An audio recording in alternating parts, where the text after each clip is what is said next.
Pareho naman tayong nawalan. Nawalan ako ng kuya. Nawalan ka din ng asawa. Gusto mo bang lumabas tayo sa silid niya na wala na siyang buhay dahil sa balitang ito? Karapatan ng bata na malaman kung sino ang tatay niya.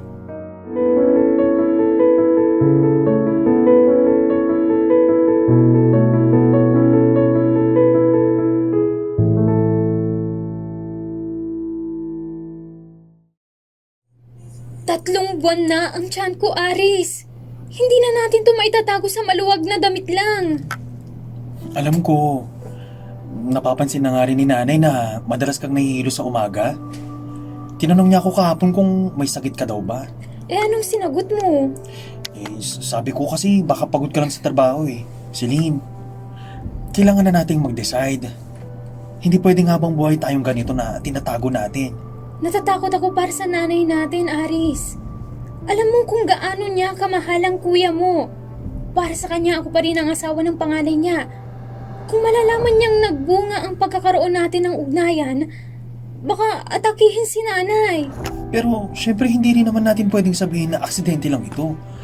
O lalong-lalo na mas mapapasama kapag ibang tao ang ama niyan. Anak ko ito. Karapatan ng bata na malaman kung sino ang tatay niya. At karapatan kong panindigan kayo. Paano sasabihin ng ibang tao? Ang tingin nila sa atin ay magkapatid. Sasabihin nila wala tayong respeto sa namatay mong kuya. 3 taon na ang nakalipas simula nung mawala si kuya.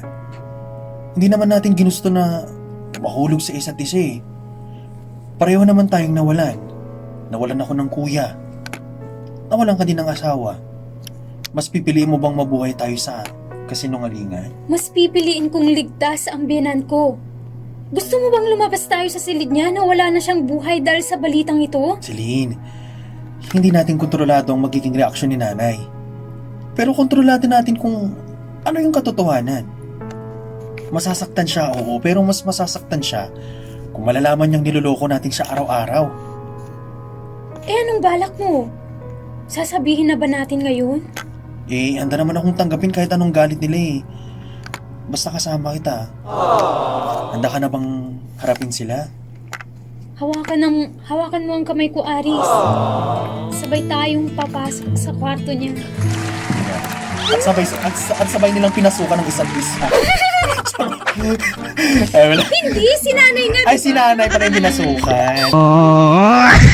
Akala ko si ate Celine. Mga kabarangay.